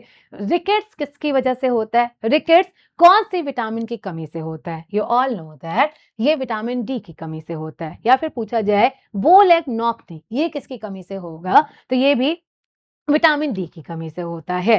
तो अब आता है नेक्स्ट। नेक्स्ट कौन सा विटामिन है? ये हमारा विटामिन ई है। विटामिन ई, इसको केमिकली किस नाम से जानते हैं? तो इसे हम लोग केमिकली टोकोफेरॉल नाम से जानते हैं। किस नाम से? इसे टोकोफेरॉल कहते हैं। इसे हम लोग ब्यूटी विटामिन भी कहते हैं या इसे हम लोग फर्टिलिटी विटामिन भी कहते हैं। तो देखिए विटामिन ई ये मेनली किसकी तरफ फंक्शन करता है? ये एंटीऑक्सीडेंट की तरफ फंक्शन करता है। एंटीऑक्सीडेंट क्या है? तो जब भी हमारे बॉडी में पॉल्यूशन से या स्मोकिंग के थ्रू जो भी फ्री ऑक्सीजन आता है, ये काफी आपका एक्टिव होता है। ये इतना रिएक्टिव होता है कि ऑर्गन्स के साथ मिलकर उसको डैमेज भी कर सकता है। तो इसी को कंट्रोल करने के लिए जो विटामिन प्रेजेंट होगा या इसी को कंट्रोल करने के लिए जो कंपाउंड होते हैं, इनको एंटीऑक्सीडेंट कहते हैं। तो व्हाट इज एंटीऑक्सीडेंट? जो भी फ्री ऑक्सीजन रेडिकल को डीएक्टिवेट करता है, ऑर्गन्स को खराब होने से बचाता है, इसी को एंटीऑक्सीडेंट कहते हैं। तो विटामिन ई ये एंटीऑक्सीडेंट, तो जब ये एंटीऑक्सीडेंट है, क्या ये हमारे पूरी बॉडी को प्रोटेक्ट करेगा? जी बिल्कुल, ये हमारे हार्ट हेल्थ के लिए रिस्पॉन्सिबल होगा। हार्ट के टिश्यूज को ये फ्री ऑक्सीजन से डैमेज नहीं होने देगा, ये स्किन के लिए रिस्पॉन्सिबल होगा, स्किन के जो टिश्यूज होंगे उनको डैमेज नहीं होने देगा पोल्यूशन से या स्मोकिंग से। ये हमारे स्किन को हेल्दी रखेगा, हमें यंग दिखाएगा, इसलिए इसे ब्यूटी विटामिन भी कहते हैं। ये हमारे नर्वस सिस्टम को रेगुलेट करता है, हेयर को रेगुलेट करता है, ये हमारे जो रिप्रोडक्टिव सिस्टम है उसको भी रेगुलेट करता है, इसलिए विटामिन ई को और हम लोग फर्टिलिटी विटामिन भी कहते हैं। क्या कहते हैं? इसे हम लोग फर्टिलिटी विटामिन भी कहते हैं। तो सिंपली पूछा जाए वो कौन सा फैट सोल्यूबल विटामिन है जो हमारे एंटीऑक्सीडेंट की तरह फंक्शन करता है, जो हमारे सारे ऑर्गन को फ्री ऑक्सीजन रेडिकल से डैमेज होने से बचाता है। तो ये हमारा विटामिन ई होता है। क्या होता है? ये हमारा विटामिन ए है। तो देखिए विटामिन ए जिसे हम लोग टोकोफेरॉल कहते हैं, इसकी वजह से क्या होगा? तो आप लोग बताइए, अगर विटामिन ई कम हो गया, क्या हमारा हार्ट प्रॉपर वर्क करेगा? हार्ट के टिश्यूज डैमेज हो सकते हैं, तो हमें हार्ट अटैक भी हो सकता है। अगर हमारा विटामिन ई कम हो गया, हमारे स्किन के टिश्यूज डैमेज होंगे, हमें रिंकल्स होने लगेंगे, हम लोग बहुत जल्दी बहुत ओल्ड दिखने लगेंगे। इसके अलावा अगर हमारा विटामिन ई कम हो गया, हमारा आइज जो होगा वो फ्री रेडिकल से प्रोटेक्टेड नहीं रहेगा, हमें कैटरैक्ट भी हो सकता है। तो यहाँ से देखिए विटामिन ई कम होने से बहुत सारी प्रॉब्लम हो सकती है। हमें फटीग हो सकता है, मतलब एनर्जी लो हो जाएगा, ब्रिटल हेयर प्रॉपर नहीं होंगे, हमारे रिंकल्स हो सकते हैं, हार्ट हेल्थ पे दिक्कत हो सकती है। तो ये सब किसकी वजह से है? ये सब आपके विटामिन ई के वजह से है। अब आता है नेक्स्ट। नेक्स्ट किस नाम से जानते हैं? इससे हम लोग विटामिन के जो आपका एक फैट सोल्यूबल विटामिन है, इसको केमिकली नेप्थोक्विनोन नाम से जानते हैं। What is the main function of vitamin के? विटामिन के का मेन काम क्या है? तो ये हमारे ब्लड क्लॉटिंग के लिए इंपॉर्टेंट होता है। जब भी हमें चोट लगती है, चोट आपका प्रॉपर टाइम में भर जाए, इसके लिए कौन हेल्प करेगा? ये होता है विटामिन के। इसके साथ साथ जो विटामिन के है, ये हमारे हड्डियों के फॉर्मेशन में भी रोल प्ले करता है और ये हड्डियों को मजबूती भी प्रोवाइड करता है। तो देखिए व्हाट आर द सोर्सेस, क्या क्या सोर्सेस हो सकते हैं? स्पिनच हो गया, ब्रोकली हो गया, कॉलीफ्लावर हो गया, कैबेज हो गया, आप लोग का चिकन ब्रेस्ट हो गया, पंपकिन पाइन नट्स हो गया, मीट, ये सब किसके एग्जांपल हैं? ये सब हमारे विटामिन के हैं। तो अगर विटामिन के कम हो जाएगा, प्रॉपर आपका ब्लड क्लॉटिंग नहीं होगा, इससे हमें ब्लीडिंग हो सकती है। ब्लीडिंग हो सकती है जिसे हम लोग हेमरेज नाम से भी जानते हैं। तो देखिए आपका डेफिशिएंसी बहुत रेयर है, लेकिन अगर किसी में विटामिन के कम हो जाए तो उसमें क्या हो सकता है? ब्लीडिंग, गम से खून आ सकता है, नोज से ब्लीडिंग हो सकती है, बहुत ज्यादा ब्लीडिंग हो सकती है। तो ये डिस्कस कर दिया गया व्हाट इज विटामिन के। तो अब हम लोग डिस्कस करेंगे what are water soluble vitamin. Water soluble vitamin क्या है? तो जो विटामिन बी कॉम्प्लेक्स होता है, ये एक वाटर सोल्यूबल विटामिन है। विटामिन बी कॉम्प्लेक्स में पहला विटामिन होता है विटामिन बी 1, जिसे हम लोग थायामीन नाम से जानते हैं। किस नाम से? इसे हम लोग थायामीन कहते हैं। And thiamine is the sulphur containing vitamin. ये कैसा विटामिन होता है? ये हमारा सल्फर कंटेनिंग विटामिन है। तो ये हमारे डाइजेशन में रोल प्ले करता है, ये कोएंजाइम की तरह वर्क करेगा और कोएंजाइम की तरह वर्क करके ये हमारे डाइजेशन को इन्हांस करता है। कार्बोहाइड्रेट, फैट, इन सब के डाइजेशन के लिए क्या करता है? इन्हांस करता है। इसके अलावा जो विटामिन बी 1 है, ये हमारे मसल मूवमेंट के लिए रिस्पॉन्सिबल होता है। इसके सोर्सेस क्या हो सकते हैं? तो आप लोग का जो भी सीरियल्स है, व्हीट है, फोर्टिफाइड व्हीट हो गया, आप लोग का मिल्क एग वगैरह हो गया, ये सब किसके सोर्सेस हैं? ये विटामिन बी 1 के सोर्सेस हैं। तो जब विटामिन बी 1 कम हो जाएगा, इससे कौन सी डिसीज होती है? इससे हमें बेरी बेरी डिसीज होती है। कौन सी? इससे बेरी बेरी। बेरी बेरी से क्या होगा? तो जब हमारा विटामिन बी 1 कम होगा, हमारा डाइजेशन प्रॉपर नहीं होगा, डाइजेशन प्रॉपर नहीं हुआ, हमें कॉन्स्टिपेशन मतलब पेट भरा भरा लगेगा, हमें एनोरेक्सिया हो सकता है, लॉस ऑफ एपेटाइट हो सकता है। इसके अलावा जब डाइजेशन प्रॉपर नहीं हो रहा है, हमारे बॉडी में एनर्जी की कमी होने लगेगी, हमें फटीग फील होगा, हमें वीकनेस फील होगा। तो आप देख सकते हैं फटीग हो सकता है, लॉस ऑफ एपेटाइट हो सकता है, नॉसिया, वॉमिटिंग, ब्लडी विजन, आंखों से क्लियर नहीं दिखेगा, हमारे जो मसल्स है क्या होगा? हमारे हाथ पैरों में नमनेस होने लगेगा, हार्ट अटैक भी हो सकता है। ये सारे हमारे बेरी बेरी के सिम्टम होते हैं। किसके होते हैं? ये हमारे बेरी बेरी हैं। अब देखिए नेक्स्ट आप लोग का विटामिन बी 2, जिसे हम लोग राइबोफ्लेविन भी कहते हैं। क्या कहते हैं? इसे हम लोग राइबोफ्लेविन भी कहते हैं। तो इसका भी फंक्शन क्या है? ये भी कोएंजाइम की तरह वर्क करता है। ये कार्बोहाइड्रेट, प्रोटीन और फैट के डाइजेशन में रोल प्ले करेगा। ये हमारे ग्रोथ में हेल्प करता है, मसल्स को रिपेयर करता है और इसके साथ साथ जो भी हमारे लिप्स और स्किन है ना, उसको भी हेल्दी रखने में किसका रोल है? ये हमारा विटामिन बी 2 होता है। क्या होता है? ये है विटामिन बी 2। ये सारे इसके सोर्सेस हो गए, डेयरी प्रोडक्ट हो गया, एग हो गया, ईस्ट एक्सट्रैक्ट हो गया, जो ग्रीन वेजिटेबल्स हैं, ये सब किसके सोर्स हैं? ये विटामिन बी 2 के है। तो विटामिन बी 2 के कम होने से क्या होता है? इससे हमें वही होगा, फटीग होगा, एनीमिया होगा, बिकॉज आरबीसी कम हो जाएगा और इसके अलावा हमारा क्रैक लीव्स, जो लीव्स हैं उनमें क्रैक आने लगेगा और इससे हम लोग किलोसिस नाम से जानते हैं। किस नाम से? इसे हम लोग किलोसिस नाम से जानते हैं। विटामिन B2, इसे हम लोग येलो विटामिन भी कहते हैं, क्योंकि मिल्क को येलो, जो काउ मिल्क होता है उसको येलो कलर प्रोवाइड करने में आपका इसका भी रोल होता है, इसलिए इसको येलो विटामिन भी कहते हैं। नेक्स्ट आता है विटामिन B3। विटामिन B3 जिसे नियासिन कहते हैं, इसका मेन काम क्या है? तो ये भी आपके कोएंजाइम की तरह वर्क करेगा। ये भी क्या करता है? ये भी मेटाबॉलिज्म ऑफ कार्बोहाइड्रेट, फैट और प्रोटीन में रोल प्ले करता है। इसके अलावा ये हमारे नर्वस सिस्टम को भी रेगुलेट करता है, ये हमारे स्किन को भी रेगुलेट करता है। तो इसके सोर्सेस हो गए। अब देखिए, विटामिन B3 की कमी से हमें कौन सी डिसीज होती है? इससे हमें पिलाग्रा होता है। पिलाग्रा को और हम लोग किस नाम से जानते हैं? इसी को हम लोग D3 डिसीज भी कहते हैं। क्या होगा? तो जब ये हमारे डाइजेशन को कंट्रोल कर रहा है, इससे हमें डायरिया हो सकता है। पहले डी में क्या हो जाएगा? हमें डायरिया मतलब लूज मोशन हो सकता है। नेक्स्ट डी में हमें स्किन प्रॉब्लम होगा। स्किन प्रॉब्लम को हम लोग किस नाम से जानते हैं? इसे हम लोग डर्मेटाइटिस कहते हैं। यहाँ से नेक्स्ट डी से क्या होगा? तो हमें डिमेंशिया भी हो सकता है। हमारे नर्वस सिस्टम में प्रॉब्लम आ जाएगी, हम लोग का मेमोरी कम होने लगेगा, इमोशन कम होने लगेगा, इसी को डिमेंशिया कहते हैं। तो जब भी विटामिन B3 कम होता है, इससे D3 डिसीज होता है, जिसे पिलाग्रा कहते हैं, डायरिया, डिमेंशिया, और क्या हो सकता है? हमें डर्मेटाइटिस हो सकता है। नेक्स्ट है आप लोग का विटामिन B9, जिसको फॉलिक एसिड भी कहते हैं। विटामिन B9 का काम क्या है?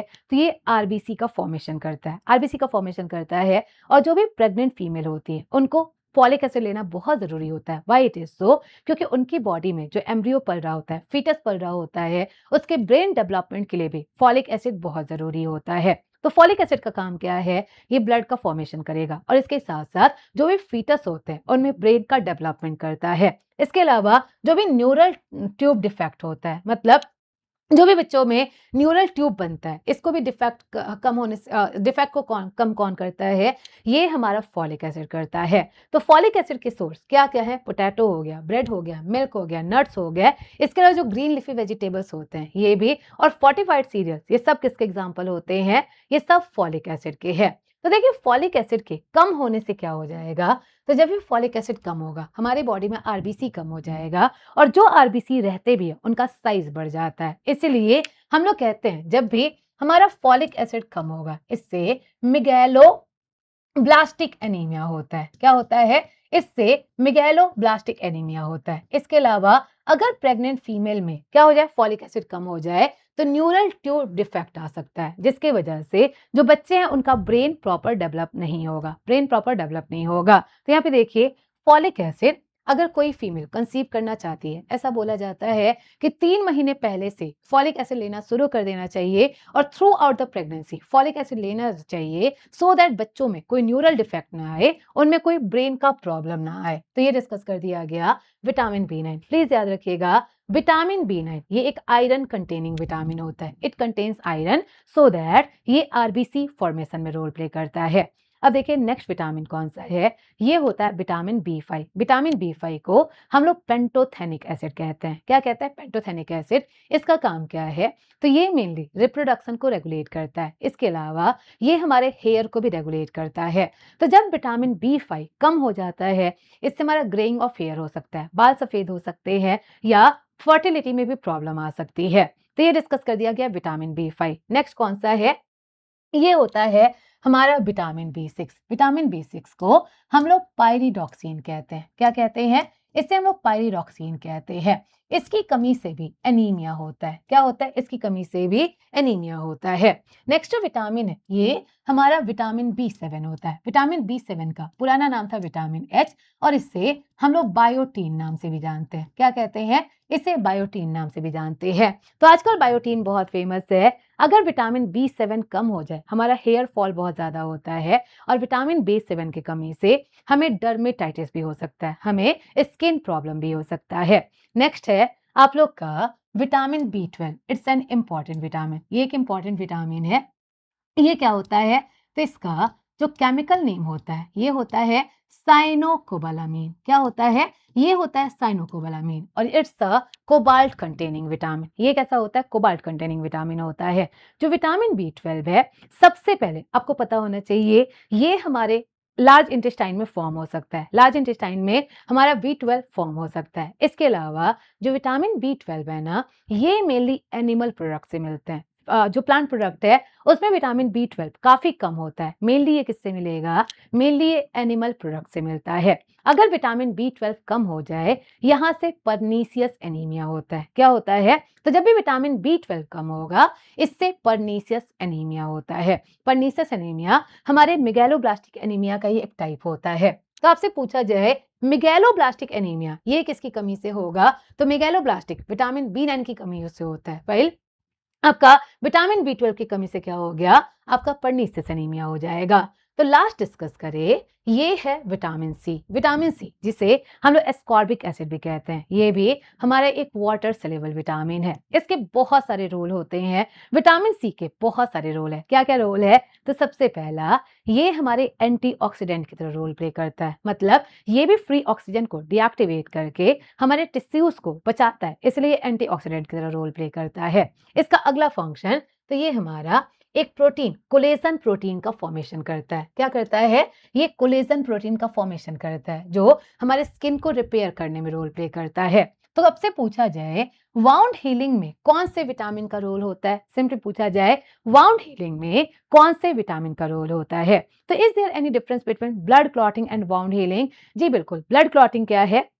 तो जब हमें चोट लगी, हमारा खून बहना रुक गया, क्या हो गया? ये ब्लड क्लॉटिंग हो गया। लेकिन खून रुकने के बाद भी हमारे हाथ पे क्या होता है? कुछ कट का निशान होता है। ये कट का निशान कुछ सालों कह रहे हैं, कुछ दिनों में ये हील हो जाता है, वाउंड पूरा हील हो जाता है। तो कैसे होता होगा? जो भी घाव है उस पे स्किन का फॉर्मेशन होगा। ये स्किन कौन बनाएगा? आपका कोलेजन प्रोटीन बनाएगा। तो आपसे पूछा जाए वाउंड हीलिंग में कौन से विटामिन का रोल होता है? ये हमारा विटामिन सी है। इसके अलावा आपको पता होना चाहिए इसका अगला काम क्या है? तो ये हमें इम्यूनिटी प्रोवाइड करता है। WBC का फॉर्मेशन करके ये इम्यूनिटी प्रोवाइड करता है। RBC के आयरन के एब्सॉर्प्शन में रोल प्ले करता है। जो भी हम लोग आयरन खा रहे हैं उसे ब्लड में ये एब्सॉर्ब करेगा, RBC का फॉर्मेशन करेगा। और इसके साथ साथ ये हमारे गम्स को हेल्दी रखता है।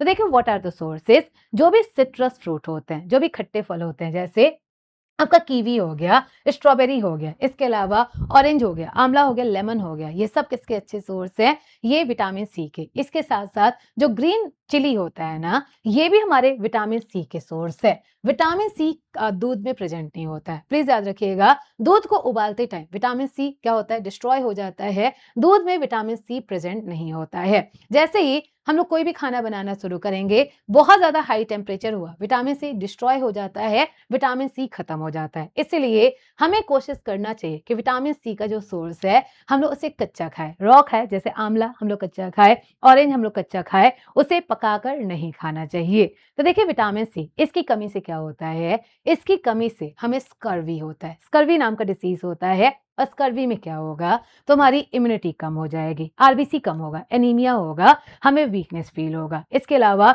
हमारा घाव प्रॉपर नहीं भरेगा, हमें अल्सर हो सकता है, हमारे गम से ब्लीडिंग आ सकती है। इसी को स्कर्वी नाम से जानते हैं। किस नाम से? इसी को स्कर्वी नाम से जानते हैं। तो चलिए कुछ क्वेश्चन कर लिया जाए। विच of the following is included among the water soluble vitamin collectively grouped together in a specific vitamin class known as vitamin B complex? चलिए बताइए, इस सारे क्वेश्चन का सिर्फ क्या आपका क्वेश्चन है? इनमें से कौन सा विटामिन बी कॉम्प्लेक्स का पार्ट है? थायामीन, रेटिनॉल, टोकोफेरॉल, कैल्सिफेरॉल, इनमें से विटामिन बी कौन सा है? क्या रेटिनॉल आपका विटामिन बी होता है? No, it's vitamin A. Tocopherol क्या है? ये टोकोफेरॉल क्या है? ये हमारा विटामिन ई है। आपका कैल्सिफेरॉल क्या है? ये विटामिन डी है। थायामीन क्या होता है? जी बिल्कुल, ये विटामिन B1 है। तो आंसर क्या हो गया? हमारा पहला आंसर हो जाएगा। अब आता है next question. Which of the following is a fat soluble vitamin that helps in promotion of calcium absorption in the gut for bone health? चलिए बताइए, इनमें से कैल्शियम एब्जॉर्प्शन के लिए कौन सा फैट सोल्यूबल विटामिन रिस्पॉन्सिबल होता है? तो विटामिन डी आपको पढ़ाया गया था, हमारे ब्लड में जो भी कैल्शियम होता है उसको एब्जॉर्ब कहाँ करेगा? बोन और टिश्यू में। तो ये हमारे बोन को रिजिडिटी प्रोवाइड करता है। नेक्स्ट है, which of the following statement is true about protein? इनमें से प्रोटीन के लिए कौन सा स्टेटमेंट सही है? Protein are made up of amino acid, बिल्कुल सही है। प्रोटीन अमीनो एसिड से मिलकर बने होते हैं। प्रोटीन हमारे स्किन, टीथ, बोन्स सबके लिए रिस्पॉन्सिबल होते हैं। Protein is the only nutrient that can build, repair and maintain body tissue. जी बिल्कुल, हमारा प्रोटीन एक ऐसा न्यूट्रिएंट है जो ये ओवरऑल आप लोग की बॉडी को फॉर्म करता है, ये बॉडी को रिपेयर करेगा, बॉडी को बिल्ड करेगा और इसके साथ साथ ये हमारे जो भी बॉडी टिश्यूज है इनको भी मेंटेन करता है। तो इसका आंसर क्या हो गया? ये हमारा ऑल ऑफ द अबव हो जाएगा। अब आता है अगला question, what is a bond between amino acid called? Amino acid जब प्रोटीन का फॉर्मेशन करते हैं इनमें कौन सा बॉन्ड प्रेजेंट होता है? जी बिल्कुल, इनमें एसिडिक बॉन्ड नहीं होगा, हाइड्रोजन बॉन्ड नहीं होगा, आयनिक बॉन्ड नहीं होगा, इसमें पेप्टाइड बॉन्ड होता है। कौन सा बॉन्ड प्रेजेंट होता है? इसमें पेप्टाइड बॉन्ड प्रेजेंट होता है। तो अब आप तो देखिए, क्या माइक्रोन्यूट्रिएंट हमारी बॉडी के लिए इंपॉर्टेंट होते हैं? जी बिल्कुल, माइक्रोन्यूट्रिएंट भले कम अमाउंट में लिया जाए लेकिन ये हमारे पूरी बॉडी के लिए इंपॉर्टेंट होते हैं, क्योंकि आप देख सकते हैं जो भी मैक्रोन्यूट्रिएंट है ना, जैसे कार्बोहाइड्रेट, प्रोटीन और फैट, इनके मेटाबॉलिज्म में किसका रोल है? आपके विटामिन का रोल है। अगर विटामिन नहीं हुआ, हमारे एंजाइम जो है वो रेगुलेट नहीं हो पाएंगे, मेटाबॉलिज्म नहीं हो पाएगा और क्या होगा? हमारे बॉडी में एनर्जी की कमी हो जाएगी। आरबीसी, डब्ल्यूबीसी ये सब फॉर्म कौन करता है? ये सब हमारा विटामिन ए इसमें हेल्प करते हैं। तो यहाँ से क्वेश्चन ऑफ द डे है, क्या है? आप लोग को आंसर देना है, which of the following vitamin are normally made in the kidney? इनमें से कौन सा विटामिन है जो हमारे किडनी में बनता है? तो आप लोगों को आंसर देना, ये क्वेश्चन ऑफ द डे है। मेन कमेंट सेक्शन में जाकर इस क्वेश्चन का आपको आंसर देना है। तो चलिए, आज हमने क्या डिस्कस किया?